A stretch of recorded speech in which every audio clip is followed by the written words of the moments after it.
ஆன்மீகத்தின் வழி நடக்கக்கூடிய நமது அன்பு சொந்தங்கள் அனைவருக்கும் நம்மளுடைய அகத்தியர் ராசி பலன்கள் 2.0 சேனல் சார்பாக வணக்கம். அன்பார்ந்த மிதுனம் ராசி அன்பர்கள் அனைவருக்கும் வணக்கம். பொதுவா ஒவ்வொரு ராசிகளும் ஒவ்வொரு சிறப்பு பெற்று இருக்குதுங்க. அந்த வகையில இந்த மிதுனம் ராசிக்காரங்க உண்மையிலே நீங்க யாரு, உங்களுக்கு ஏன் இந்த நிலைமை, அதே போல உங்களுடைய உண்மை முகம் என்ன, அதாவது ஒரிஜினல் கேரக்டர் என்ன அப்படிங்கிறத பத்தி பார்க்கலாம். அது மட்டும் இல்லாம நீங்க எந்தெந்த விஷயத்தை செய்யணும், எந்தெந்த விஷயத்தை நீங்க செய்யக்கூடாது அப்படிங்கிறத பத்தியும் பார்க்க போறோம். அதே போல எப்படியெல்லாம் உங்க வாழ்க்கை இருக்கணும் அப்படின்றத பத்தி தான் இந்த வீடியோ பதிவு. ஸோ தொடர்ந்து நம்ம வீடியோவை பாருங்க. மிதுனம் ராசி. மிதுனம் ராசியை பொறுத்த வரைக்கும் மிருகசிரீரிசம் 3-4 பாதங்களும், திருவாதிரை நட்சத்திரம் 1-2-3-4 பாதங்களும், புனர்பூசம் 1-2-3-4 பாதங்களும் உள்ளடக்கியதுங்க இந்த மிதுனம் ராசி.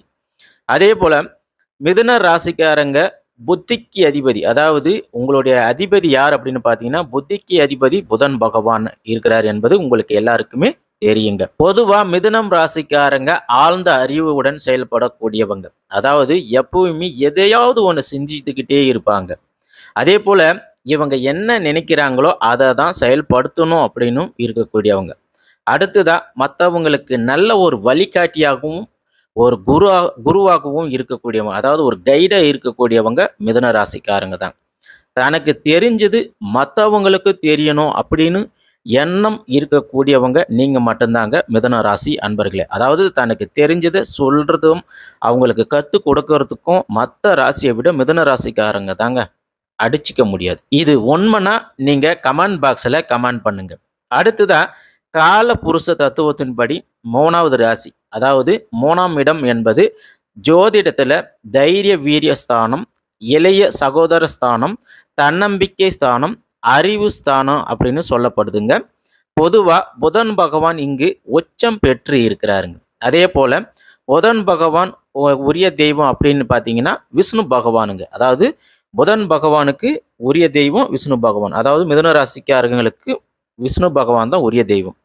அதே போல மிதுன ராசிக்காரர்கள் எந்த ஒரு விஷயத்தையும் எளிதில் ஒத்துக்கவே மாட்டாங்க.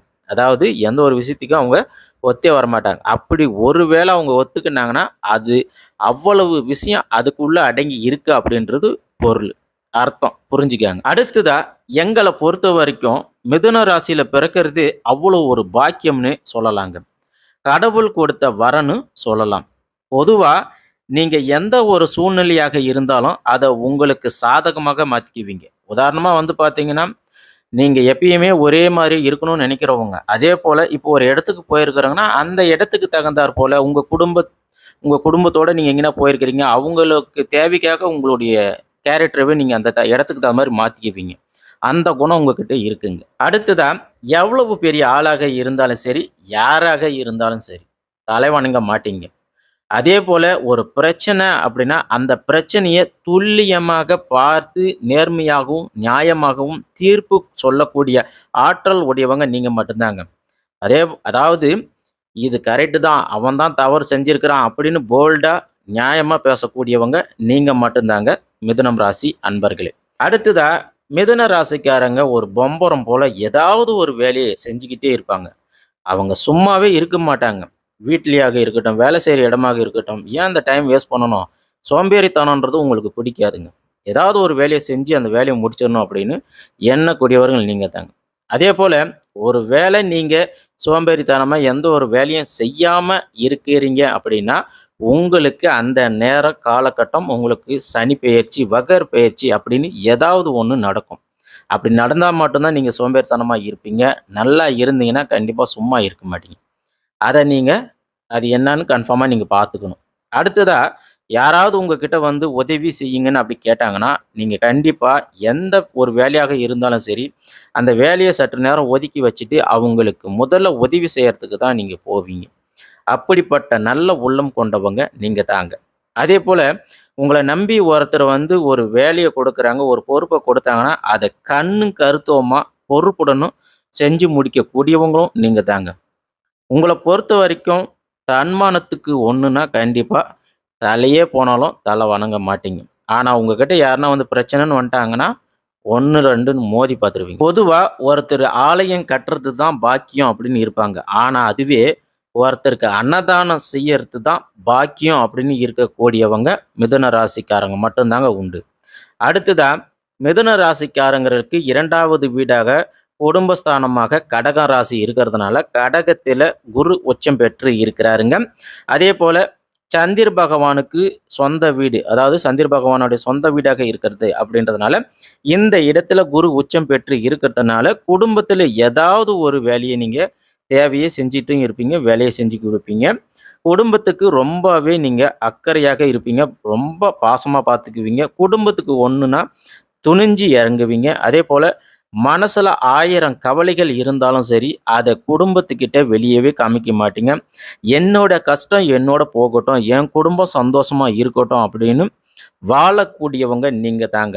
அதேபோல எவ்வளவு பிரச்சனை உங்களுக்கு பின்னாடி இருந்தாலும் சரி, அந்த பிரச்சனையெல்லாம் வெளிப்படுத்திக்கவே மாட்டீங்க. உங்க குடும்பத்தில மத்தவங்க கிட்ட கணவனுக்கிட்டயோ, மனைவிகிட்டயோ, இல்ல அப்பா, அம்மா கிட்ட அவங்க கிட்டலாம் வந்து உங்களோட பிரச்சனைகள வெளிய அவங்களுக்கு தெரியாத மாரி பார்த்துக்குவீங்க. அந்த அளவுக்கு இருக்கக்கூடியவங்க நீங்க தாங்க. அப்படியே இன்னொரு விஷயம் என்ன அப்படின்னு பார்த்தீங்கன்னா, நீங்க எவ்வளவு கஷ்டம், பிரச்சனை வந்தாலும் அழமாட்டீங்க. அப்படி நீங்க ஒரு வேள அழுறீங்கன்னா, மிகப்பெரிய பிரச்சனைய நீங்க சந்திக்கிறீங்க அப்படின்றது அர்த்தம். இது நல்லா புரிஞ்சுக்கங்க. பிரச்சனை வந்து உங்களுக்கு இருக்கு. ஆனா அந்த பிரச்சனைய நீங்க அழுறீங்கன்னா, அவ்வளோ பெரிய பிரச்சனைய நீங்க சந்திக்கிறீங்க அப்படின்னு. அப்போ கூட உங்க குடும்பத்தார்கிட்ட நீங்க அத காமிச்சுக்க மாட்டீங்க. அடுத்ததா மிதுன ராசிக்கு மேஷம் ராசி, சிம்மம் ராசி, துலாம் ராசி, தனுஷ் ராசி, அப்புறமா வந்து பார்த்தீங்கன்னா, கும்பம் ராசி. இவங்க எல்லாருமே வந்து உங்களுக்கு நட்பு ராசியாக வராங்க. நல்லா பார்த்துக்கங்க. மேஷம், சிம்மம், துலாம், தனுஷ், கும்பம் இவங்க உங்களுக்கு நட்பு ராசியாக வராங்க. அதுவே மற்ற ராசிக்காரங்க எல்லாருமே உங்களுக்கு வந்து பகை ராசியாக வராங்க. அடுத்ததா மிதுன ராசிக்கு 3வது வீடாக சிம்ம ராசி வருதுங்க. சிம்ம ராசிக்கு அதிபதியாக சூரிய பகவான் இருக்கிறாருங்க. அதாவது ஆட்சி பலம் பெற்று இருக்கிறாருங்க வீட்ல. இந்த இடத்த பொறுத்த வரைக்கும் உங்க கூட பிறந்தவங்க எத்தனை பேர் இருந்தாலும் சரி, அதாவது உங்க வீட்ட பொறுத்த வரைக்கும் நீங்க வைக்கிறது தான் சட்டம். நீங்க என்ன நினைக்கிறீங்களோ அத தான் அவங்க செய்யணும் அப்படின்னு எண்ணக்கூடியவங்க, நினைக்கக்கூடியவங்க நீங்க தாங்க. அதாவது மிதுன ராசிக்காரர்கள் சொன்ன சொல்ல காப்பாத்தக்கூடியவங்களாக இருக்கக்கூடியவங்க. அதேபோல கணவன் மனைவிய விட இந்த மிதுன ராசிக்காரர்களுக்கு அப்பா, அம்மா மேல ரொம்பவே பாசம் அதிகம். அதுவும் சிறப்பா சொல்லப்போனா அப்பா மேலயும், அம்மா மேலயும் ரொம்பவே பாசமா இருப்பாங்க. அவங்க என்ன தவறு செஞ்சாலும் சரி, எங்க அப்பா, எங்க அம்மா அப்படின்னு இருக்கக்கூடியவங்க. அதேபோல மிதுன ராசிக்காரர்களுக்கு 4வது வீடாக சுகஸ்தானம், அதாவது கன்னி ராசி வர்றதுனால, அதேபோல கன்னி ராசிக்கு அதிபதியாக புதன் பகவான் இருக்கிறதுனால, இந்த இடத்துல சுக்கிர பகவான் உங்களுக்கு உச்சங்க. அப்ப என்னவாகும்னா, உங்க சொந்த தேவைகளுக்கு அதிக பணத்த நீங்க செலவு செய்ய வேண்டி இருக்குங்க. ஆடம்பர செலவு ரொம்பவே நீங்க செய்வீங்க. அதாவது மிதுன ராசிக்காரர்களுக்கு ஒரு மிகப்பெரிய ஒரு விஷயம் என்ன அப்படின்னா, ரொம்பவே ஆடம்பரமா ஆசைப்படுவீங்க. டிப் டாப்பா இருக்கணும். நல்ல ட்ரெஸ்ஸிங் பண்ணிக்கணும். நகை அந்த மாரி நல்ல நாகரிகமாக இருப்பீங்க. அதுக்காக எவ்வளோனாலும் நீங்க செலவு பண்ணுவீங்க. அதேபோல இந்த மிதுன ராசிக்காரர்களுக்கு சேமிக்கிறதுக்கான ஆர்வம் கண்டிப்பா இல்லைங்க. அந்த சேமிக்கணுன்ற எண்ணமும் இவங்களுக்கு இருக்காது. ஒரு பொருள வாங்கணும் அப்படின்னு ஆசைப்படுறாங்கன்னா, அது என்ன பொருளாக இருந்தாலும் சரி, அது எப்படியாவது ஒண்ணு வாங்கி ஆகணும் அப்படின்னு ரொம்பவே ஆசைப்படக்கூடியவங்க. நகை, ஆடை, ஆபரணங்கள் இது மேலாம் ரொம்பவே ஆசை உடையவங்க. அடுத்ததா மிதுன ராசிக்கு 5வது வீடாக துலாம் ராசி வருதுங்க. இங்க சுக்கிர பகவான் உங்களுக்கு உச்சம். அதேபோல சூரிய பகவான் இந்த இடத்துல நீச்சம் அடைகிறாருங்க. அப்ப நீங்க குலதெய்வ வழிபாடு செய்யறது ரொம்ப ரொம்ப அவசியங்க. அதேபோல சுக்கிர பகவான் உச்சம் அப்படிங்கிறதுனால எந்த ஒரு வேலையாக இருந்தாலும் சரி, பணம், காசு பார்க்காம எடுத்த காரியத்த பெர்ஃபெக்ட்டா செஞ்சு முடிப்பீங்க. அதாவது ரொம்ப காசு பணத்த பத்திலாம் அவசியப்பட மாட்டீங்க. செய்யக்கூடிய வேலைய எடுத்தீங்கன்னா, அந்த வேலைய பொறுப்புடன் செஞ்சு முடிச்சு, ஒரு நல்ல பிசினஸ் மேனாகவும், நல்ல ஒரு இன்கம் பார்க்கக்கூடியவராக இருப்பீங்க. அடுத்ததா இன்னொரு முக்கியமான விஷயம் என்ன அப்படின்னு பார்த்தீங்கன்னா, துலாம் ராசி. இந்த துலாம் ராசின்னு வரும்போது, உங்களுக்கு திருமண வாழ்க்கைய பொறுத்தவரைக்கும் துலாம் ராசிக்காரர்கள், அதாவது மிதுன ராசிக்காரர்களுக்கு துலாம் ராசியில் இருந்து கணவனாகவோ, மனைவியாக அமைஞ்சிட்டாங்கன்னா, உங்களுக்கு அதாவது கணவன் மனைவி இடையே எவ்வளவு பெரிய பிரச்சனை வந்தாலும் சரிங்க. நீங்க டைவர்ஸ் பேப்பர் குடுத்து கோர்ட்ல போய் டிவோர்ஸ் ஆகுற வரைக்கும் கூட நீங்க போயிருப்பீங்க. ஆனா அப்படி போனாலும் மறுபடியும் நீங்கள் 2 பேருமே இணைஞ்சிக்குவீங்க. அது எல்லாமே தூக்கி போட்டு 2 நிமிஷம், அதாவது ஒரு 5 நிமிஷம் நீங்கள் வந்து மனம் விட்டு பேசுனீங்கன்னா எல்லா பிரச்சனையுமே சால்வ் ஆயிடுங்க. அந்த அளவுக்கு துலாம் ராசிக்கும் மிதுன ராசிக்கும் ரொம்பவே ஒத்து போகுதுங்க. ஸோ கணவன் மனைவி துலாம் மிதுனம் ஜாயின் பண்ணாங்கன்னா கண்டிப்பாக அவங்க லைஃப் ஒரு ரொம்ப சேஞ்சஸாக இருக்கும். அடுத்ததா 6வது வீடாக விருச்சிக ராசி வருதுங்க. அதாவது ருகரோண ஸ்தானத்தம் வருதுங்க. இந்த விருச்சிக ராசிக்கு செவ்வாய் பகவான் அதிபதியாக இருக்கிறாருங்க. செவ்வாய் பகவானுடைய வீடாக வருது. அப்படின்றதுனால என்ன ஆகும்னா உங்களுக்கு உடல் ரீதியான பிரச்சனைகள் வருங்க. அது மட்டும் நல்லா கொஞ்சம் பார்த்துக்காங்க.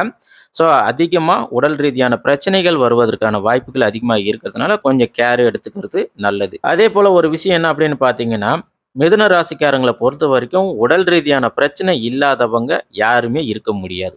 அடுத்ததா 7வது வீடாக தனுசு ராசி கலஸ்திர ஸ்தானம் அப்படின்னும் போது இந்த தனுசு ராசிக்கு அதிபதியாக குரு பகவான் வராருங்க. குரு பகவானோட வீடாக இருக்கு. அப்படிங்கிறதுனால உங்களுக்கு கணவனோ இல்லை மனைவியோ ஆணாக இருந்தாலும் சரி பெண்ணாக இருந்தாலும் சரி நல்ல புத்திசாலித்தனமாக இருப்பாங்க.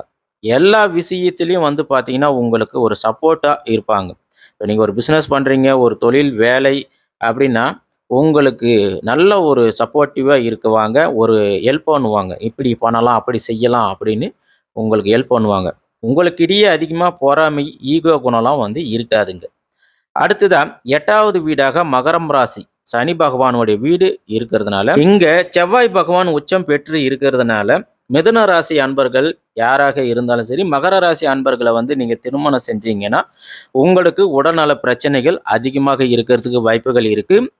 ஆக்சுவலாக இது சனி பகவானுடைய வீடாக இருக்கிறதுனால உங்களுக்கு ஆயுள் காலம் வந்து அதிகமாக இருந்தாலும் உடல் ரீதியாக கண்டிப்பாக உங்களுக்கு பிரச்சனைகள் அதிகமாகவே இருக்கு. அடுத்ததா மிதுன ராசிக்காரர்களுக்கு 9வது வீடாக கும்பம் ராசி வரதுனால உங்களுடைய அப்பாவுடைய ஆயுளை நீங்க தான் தீர்மானிப்பீங்க. அதாவது உங்க குடும்பத்திலே யார் எத்தனை பேர் இருந்தாலும் சரி, இந்த மிதுன ராசிக்காரர்கள் தாங்க உங்க அப்பாவுடைய ஆயுளை தீர்மானிப்பீங்க. நீங்க இருக்கிற வரைக்கும் அவருக்கு ஆயுள் அதிகமாக இருக்கும். அதுவே உங்க சுய ஜாதகத்தை பொறுத்து ஒருவேளை 9வது இடத்துல சனி பகவான் வலுப்பெற்று இருந்தாருன்னா உங்க அப்பாவுடைய ஆயுள் மேலும் உயருங்க. அடுத்ததா 10வது வீடாக மீனம் ராசி, இதுக்கு குரு பகவானுடைய வீடாக இங்கேயும் இருக்கிறதுனால சுக்கர் பகவான் இந்த இடத்துல உச்சம் பெற்று இருக்கிறாருங்க. அப்படி இருக்கும்போது நீங்க வேலை செய்யற இடத்துல நீங்க தான் கிங்கா இருப்பீங்க. நீங்க என்ன சொல்றீங்களோ உங்களுக்காக தான் மற்றவங்க ரொம்பவே எதிர்பார்த்துட்டு இருப்பாங்க. நீங்க இந்த வேலையை செய்யலாம், அந்த வேலையை செய்யலாம் அப்படின்னு நீங்க ஐடியா கொடுக்கற வரைக்கும் மற்றவங்க எந்த ஒரு வேலையும் செய்ய மாட்டாங்க. அதே போல எடுத்த வேலையை பர்ஃபெக்டா கரெக்டா செஞ்சு முடிப்பீங்க.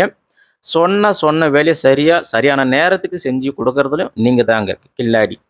தேவையில்லாத சண்டையெல்லாம் போட்டுக்கவே மாட்டீங்க. உதாரணமா பார்த்தீங்கன்னா, நீங்க வேலை செய்யற இடத்துல உங்க மேல ஒருத்தர் பொறாமப்பட்டா கூட நீங்க சண்டைலாம் போட மாட்டீங்க. உங்க வேலையை நீங்க சரியா செஞ்சு பேர் வாங்கிட்டு போயினே இருப்பீங்க. அடுத்ததா 11வது வீடு லாபஸ்தானம் மேச ராசி வரதுனால இந்த இடத்த பொறுத்த வரைக்கும் சூரிய பகவான் உங்களுக்கு உச்சம் பெற்று இருக்கிறாருங்க. அதே போல செவ்வாய் பகவானும் உங்களுக்கு பலமாக இருக்கிறார். அப்ப உங்களுக்கு மருத்துவ செலவு வருதுன்னு வச்சுக்கோங்க, அது கூட உங்களுக்கு சுப செலவாக மாறும். உதாரணமா இப்போ உங்களுக்கு ஏதாவது ஒரு உடல் இஷ்யூ இருக்கும். ஸோ இது வந்து கண்டிப்பாக ஏதாவது ஒரு 10,000 20,000 ஆகும் அப்படின்னு நினச்சி நீங்கள் ஹாஸ்பிட்டலுக்கு போவீங்க. ஆனால் அந்த ஹாஸ்பிட்டலுக்கு போனதுக்கு அப்புறம் தான் தெரியும் இது ஒரு சின்ன பிரச்சனை. உதாரணமாக உங்களுக்கு நெஞ்சு வலிக்குது அப்படின்னு சொல்லி ஹாஸ்பிட்டலுக்கு போவீங்க. ஆனால் கேஸ் ட்ரபிளாக இருக்கும். ஸோ இந்த மாதிரி உங்களுக்கு பெருசாக போகிற செலவை கூட உங்களுக்கு சுப செலவாக சின்னதாக பண்ணிவிடுங்க. அடுத்ததாக உங்களுக்கு 12வது வீடாக ரிஷபம் ராசி சுக்கிர பகவான் இருக்கிறாரு, சந்திர பகவானும் இருக்கிறாருங்க. அப்போ நீங்கள் எதையுமே பாசிட்டிவாக தான் திங்க் பண்ணுவீங்க. நீங்கள் அதாவது அதிகமாக யோசிக்கிறதுல உங்களை விட்டு ஆளே கிடையாது. நீங்கள் ஒரு விஷயத்தை எடுத்து செய்கிறீங்கன்னா அதுக்கு முன்னாடி பல விஷயங்களை நீங்கள் பாசிட்டிவாக திங்க் பண்ணி தான் காலை எடுத்து வைக்குவீங்க. ஸோ பாசிட்டிவாக எல்லாமே உங்களுக்கு கிடைக்குங்க.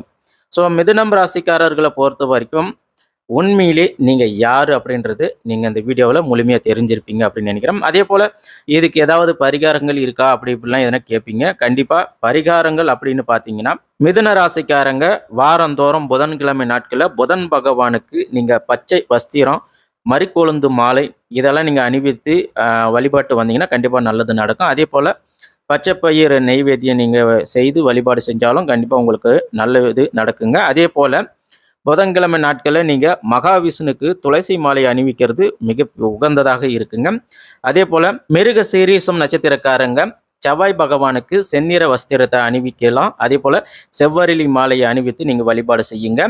அதே போல் திருவாதிரை நட்சத்திரக்காரர்கள் ராகு பகவானையும் பைரவரையும் நீங்கள் வழிபாடு செய்கிறது மிகவும் உகந்தது. அதே போல் நெய் தீபங்கள் ஏற்றி வழிபாடு செய்கிறது நல்லதுங்க. அதே போல் புனர்பூசம் நட்சத்திரக்காரர்கள் குரு பகவானுக்கு ஏதாவது ஒரு மஞ்சள் பூவில் நீங்கள் அர்ச்சனை செஞ்சீங்கன்னா கண்டிப்பாக உங்களுக்கு எண்ணியது எல்லாமே ஈடேறுங்க. அதே போல் முடிஞ்சதுன்னா மிதுன ராசிக்காரர்கள் உங்களுக்கு ஊருக்கு அருகாமையில் இருக்கக்கூடிய ஏதாவது ஒரு பெருமாள் ஆலயங்களுக்கு சென்று நீங்கள் வழிபாடு செய்கிறது கண்டிப்பாக உங்களுக்கு நல்ல வழி வாழ்க்கையில் முன்னேற்றங்கள் அனைத்தையும் உங்களுக்கு ஏற்படுத்தி கொடுக்குவார். இந்த வீடியோ உங்களுக்கு பிடிச்சிருந்துச்சுன்னா லைக் பண்ணுங்கள், ஷேர் பண்ணுங்கள். நன்றி, வணக்கம். வாழ்க வளமுடன். நல்லதே நடக்கும்.